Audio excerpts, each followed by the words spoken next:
Metro Vancouver home sales continued their decline in the month of June, while inventory levels continue to accumulate to levels we haven't seen since before the pandemic in the spring market of 2019. So what's ahead for our market and what's happening with prices? I'm Adina with Adina YVR Vancouver Real Estate Group, here with your July 2024 market update. Let's jump right into the numbers and take a look at what's happening.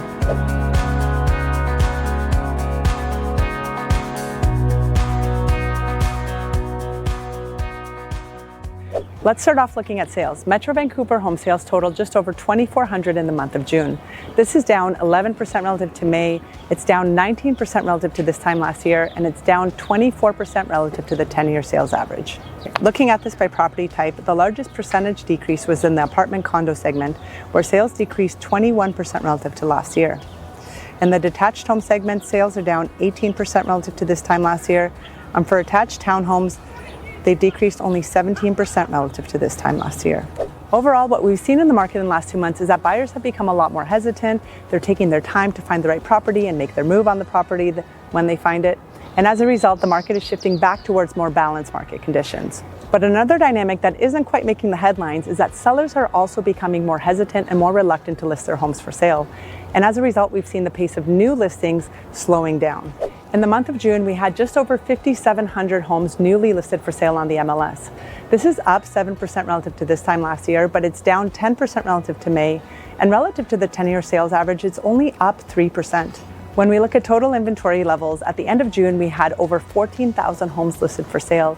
This is up 4% relative to May, and it's up 42% relative to this time last year. It's also 20% above the 10-year sales average for the month of June. So let's take a look at how this is playing out in some of the different submarkets in Vancouver. When we look at the downtown market, we saw sales decline by 3% in June relative to May, while inventory increased by 1% in June relative to May. So what does this really mean? Essentially, it just means that we had 2 less buyers in the marketplace and 8 more sellers. When we look at the west side detached segment, we saw sales decline by 15% in June and inventory increased by 6% relative to May. So what does this really mean?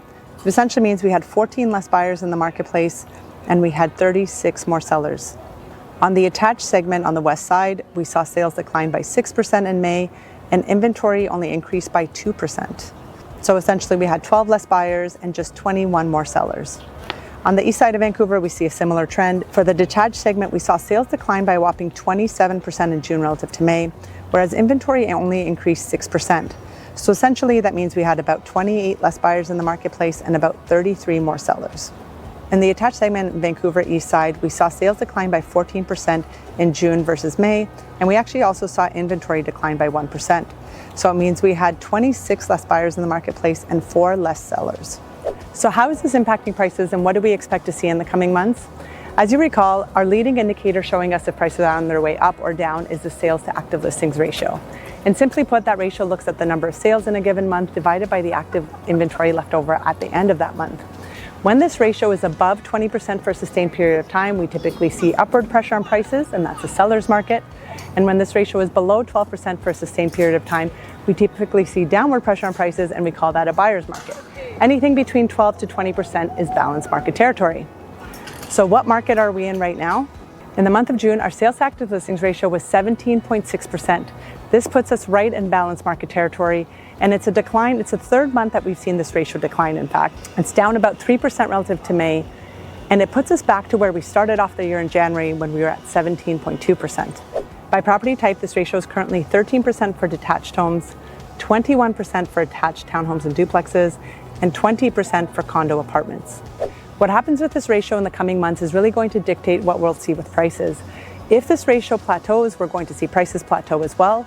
But if this ratio continues to decline more in favor of buyers, we may enter a buyer's market territory, and that's when we'd start seeing prices decline. While many people are eager to predict that prices are going to decline and this ratio will continue to go down, I would caution us to look back at what happened in the last 2 years where we saw this similar trend, a very hot spring market and then a decline in the summer market. And what happened when things declined is that we started seeing sellers become more hesitant to list their homes on the market, or they weren't willing to sell for the prices that buyers were offering. So they pulled their homes off the market. And as that inventory declined, we actually saw the market go back up into seller's market territory. So while it's tempting to expect or hope for prices to decline, it's really going to depend on what happens with that inventory. And right now, the trend we're seeing is that sellers are less keen to list their homes on the market. So let's take a look at how this is playing out with prices. The HPI benchmark price for all property types was currently $1,207,000. This is down 0.4% relative to May, and it's still up 0.5% relative to this time last year. Looking at this by property type, we see that for the detached segment, the benchmark price was $2,061,000.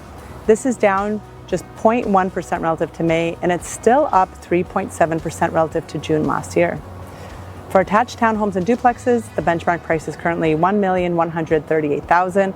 This is down 0.6% relative to May, and it's still up 3% relative to June last year. For apartment condos, the benchmark price is currently $773,000. This is down 0.4% relative to May, and it's still up 1% relative to June of last year. So what does this mean for you?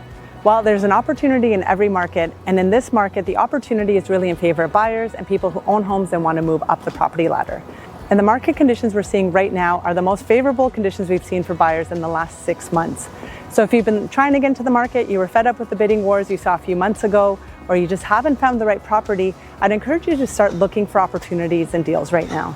If you're thinking of making a move in this market and would like to schedule a consultation, you could do so by clicking the link down below. If you're watching this on YouTube, or if you're watching this on Instagram, click the link in my bio. And to stay up to date with what's happening in the market, be sure to follow me on Instagram at adina.yvr and click subscribe here on YouTube. That's it for now. I'm wishing you a wonderful summer with your friends and family, and I can't wait to see you in August.